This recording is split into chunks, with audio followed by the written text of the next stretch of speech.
अवैध बताया है। तो इस वक्त की बहुत बड़ी खबर आपको दे रहे हैं।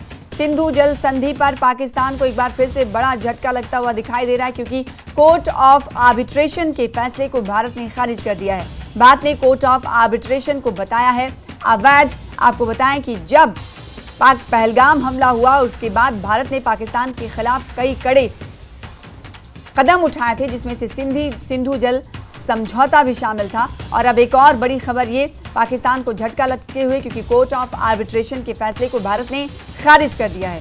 भारत ने कोर्ट ऑफ आर्बिट्रेशन को बताया है अवैध।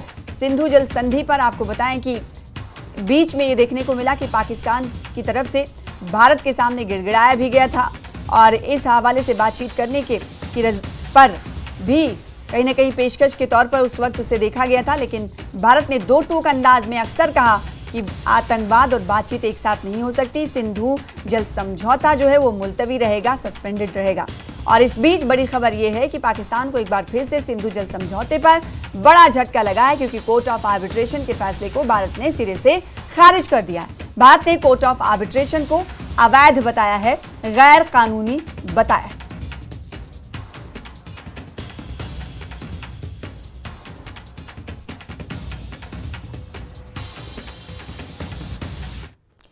आगे बढ़ेंगे। कोलकाता से बड़ी खबर है, जहां की साउथ कोलकाता लॉ कॉलेज की छात्रा के साथ रेप के आरोप में पुलिस ने 3 लोगों को गिरफ्तार किया है। बताया जा रहा है कि रेप का मुख्य आरोपी मनोजीत मिश्रा कॉलेज का पूर्व छात्र है और तृणमूल कांग्रेस छात्र परिषद से जुड़ा हुआ है, जबकि बाकी जो 2 आरोपी हैं, मुख्य आरोपी मनोजीत की मदद करने के आरोप में गिरफ्तार किए गए। पुलिस ने तीनों आरोपियों के फोन भी सीज कर लिए। इसके अलावा पुलिस ने कॉलेज से एक हॉकी स्टिक समेत कई अहम सबूत भी सीज किए हैं। कोर्ट ने तीनों आरोपियों को 1 जुलाई तक पुलिस हिरासत में भेज दिया है। तो इस वक्त की बेहद अहम खबर कोलकाता दे रहे हैं, जहां पर इस वक्त विरोध प्रदर्शन चल रहा है। छात्र और छात्राएं सड़कों पर हैं और सरकार से मुतालबा कर रही हैं निष्पक्ष जांच का।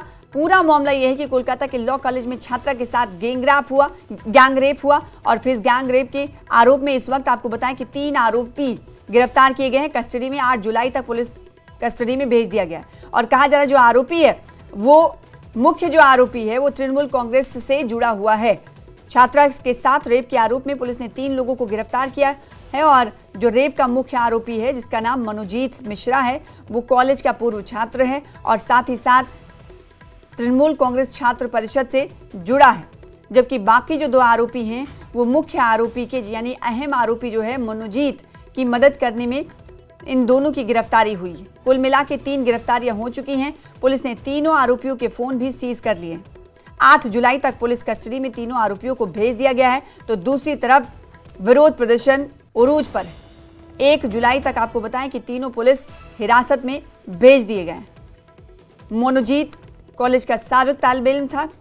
कोलकाता के लॉ कॉलेज में छात्रा के साथ गैंग रेप के मामले में तृणमूल कांग्रेस पर निशाना साधा जा रहा है। 3 लोगों की गिरफ्तारी, 3 आरोपियों की गिरफ्तारी हुई। ये वही मनोजीत है जिसे हम तस्वीरों में आपको दिखा रहे हैं सर्कल करके। ये मुख्य आरोपी बताया जा रहा है। अब कोर्ट ने तीनों आरोपियों को 1 जुलाई तक पुलिस हिरासत में दे दिया है। छात्र और छात्राओं की तरफ से जबरदस्त विरोध प्रदर्शन भी किया जा रहा है। तृणमूल कांग्रेस सरकार से नाराजगी जाहिर की जा रही है और इस बीच 3 आरोपी गिरफ्तार किए गए हैं। मुख्य आरोपी मनोजीत इसका नाम है, जिसे 8 जुलाई तक पुलिस कस्टडी में भेजा गया और साथ ही साथ जो 2 और आरोपी गिरफ्तार किए गए हैं उन्हें भी 8 जुलाई तक पुलिस कस्टडी में भेज दिया गया। तो बड़ी खबर आपको कोलकाता से दे रहे हैं। और टीएमसी सांसद कल्याण बनर्जी ने कोलकाता रेप मामले में विवादास्पद बयान दे दिया है। कल्याण बनर्जी ने कहा है कि अगर एक दोस्त ही दोस्त का रेप कर दे तो क्या कर सकता है कोई, क्या पुलिस हर समय वहां मौजूद हो सकती है। कल्याण बनर्जी के इस बयान पर बीजेपी ने अब टीएमसी को घेरा है। बीजेपी ने कल्याण बनर्जी के इस बयान को शर्मनाक और गैर जिम्मेदाराना बताते हुए ममता बनर्जी सरकार पर जमकर हमला बोला है। कल्याण बनर्जी ने क्या कुछ कहा है आपको सुनाएंगे, लेकिन टीएमसी सांसद कल्याण बनर्जी का बयान जो है विवादास्पद है, ये भारतीय जनता पार्टी का कहना है। और आपको बताएं कि उन्होंने अपने बयान में कहा है, कल्याण बनर्जी जो कि टीएमसी के सांसद हैं, कोलकाता रेप मामले में ये कहते हुए नजर आए हैं कि अगर एक दोस्त ही दोस्त का रेप कर दे तो कोई क्या कर सकता है। उन्होंने साथ ही कहा कि क्या पुलिस हर समय वहां मौजूद हो सकती है। कल्याण बनर्जी के इस बयान पर भारतीय जनता पार्टी ने टीएमसी को घेरा है। आइए आपको सुनाते हैं कि टीएमसी सांसद कल्याण बनर्जी ने आखिर कहा क्या था। নিরাপত্তা সবই রয়েছে, কিন্তু একজন বন্ধু যদি বান্ধবীকে রেপ করে তাহলে সেখানে নিরাপত্তা কি করে দেবে বলুন তো আমাকে। কলেজের ভেতরে যদি করে সেখানে পুলিশ থাকবে কলেজে? শিক্ষা ক্ষেত্র তো আরে ভাই শিক্ষা প্রতিষ্ঠানে কি পুলিশ থাকবে আপনি বলুন না। নিরাপত্তা কাকে দেবে? নিরাপত্তা তো তার সহকর্মীরা দেবে,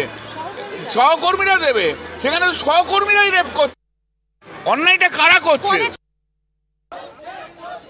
किस तरीके का बयान था कल्याण बनर्जी का। आगे बढ़ लेते दत्तात्रेय होसबोले के बयान। वाराणसी के बाद वाराणसी में केंद्रीय कृषि मंत्री शिवराज सिंह चौहान ने भी संविधान की प्रस्तावना को लेकर बड़ा बयान दिया है। शिवराज सिंह चौहान ने कहा कि धर्म निरपेक्षता और समाजवाद जैसे शब्द भारत की मूल संस्कृति के खिलाफ हैं।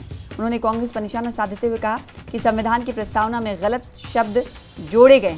शिवराज सिंह चौहान ने कहा कि भारत के संविधान को धर्मनिरपेक्षता और समाजवाद शब्द की जरूरत नहीं। तो एक एक करके केंद्रीय मंत्रियों का बयान सामने आ रहा है। आरएसएस के बयान का समर्थन करते हुए नजर आ रहे हैं। कल हमने देखा कि जितेंद्र सिंह ने भी आरएसएस के दत्तात्रेय होसबोले के बयान का समर्थन किया था और अब शिवराज सिंह चौहान ने दत्तात्रेय होसबोले के बयान का समर्थन किया। उन्होंने कहा है कि भारत के संविधान को धर्मनिरपेक्षता और समाजवाद शब्द की जरूरत नहीं है। क्या शाश्वत है भारत? निरपेक्ष शब्द जोड़ दिया, धर्म निरपेक्ष। बताओ मेरे बहन और भाइयों, ये देश धर्म निरपेक्ष हो सकता है क्या कभी? निरपेक्ष शब्द जोड़ दिया। ये भारत की मूल संस्कृति और विचार के खिलाफ है। इन्हें एक बात और कही, समाजवाद। अरे हम हैं, हमारे ऋषियों का आत्मवत् सर्वभूतेषु, सबको अपने जैसा मानो।